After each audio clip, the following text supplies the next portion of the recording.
I'm going to show you live coding to build a 9 by 9 multiplication table using a nested loop method in Python. We start with the Colab and start a new notebook.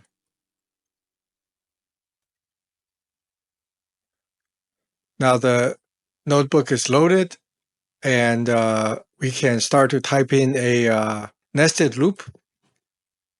We start by setting initial value of a variable. Let's say I is equal to 1.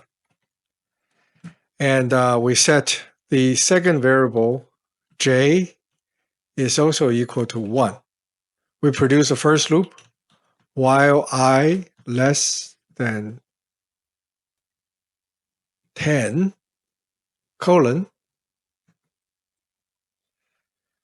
We create a second loop while j less than 10, and we can print x times y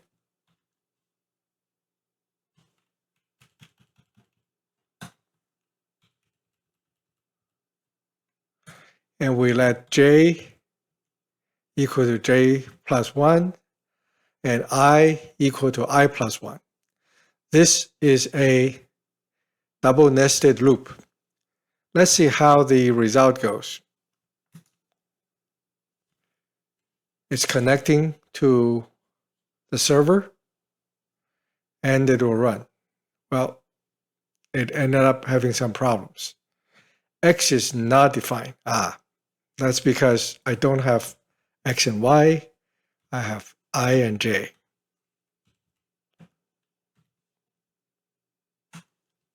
Let's see how it goes. So it ended up running in one loop.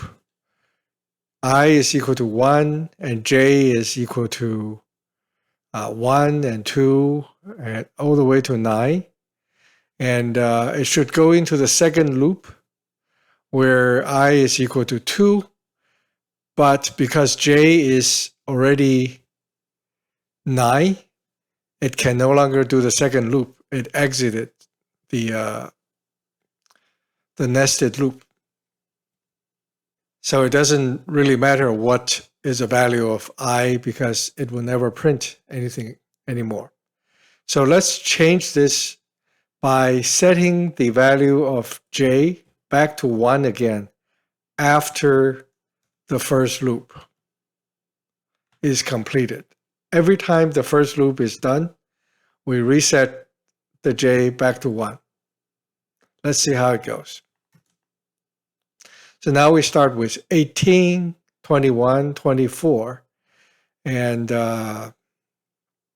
this is interesting output, but that's because the I and J is already set with the result from the previous run. So let's run this from the start.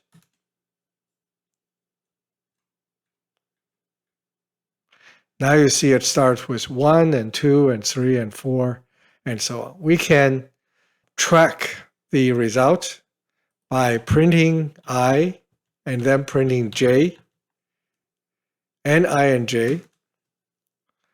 So now you can see I is 1, J is 1, and the result is 1. So the first outside loop goes from 1 and 1 to 9. And then the second loop and the number goes from 1 to 9 again until I is equal to 9 and J is equal to 9. So the numbers looks good, but unfortunately we don't want this kind of output result. One of the ways we can create the result in a grid form is to turn off the return key. So one of the ways we can do it, you can look it up online, is to say end equal to an open space. That means this one will not run the return.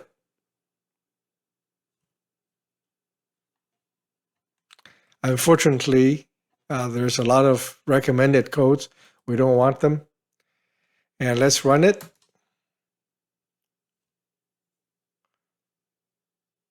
Let's run it from the start.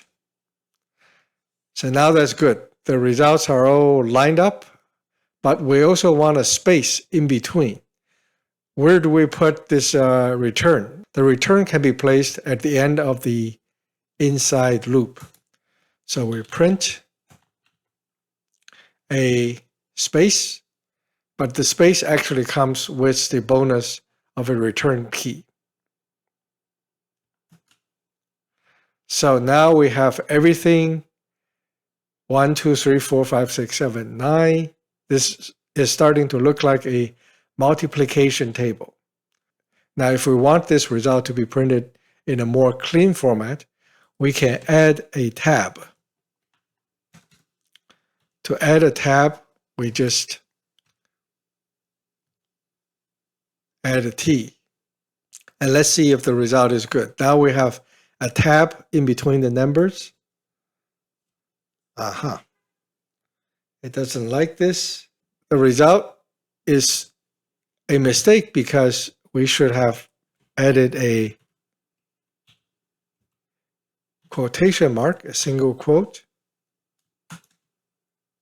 Now we get the result right. 1, 2, 3, 4, 5, 6, 7, 8, 9, 2, 4, 6, and so on. This is wonderful.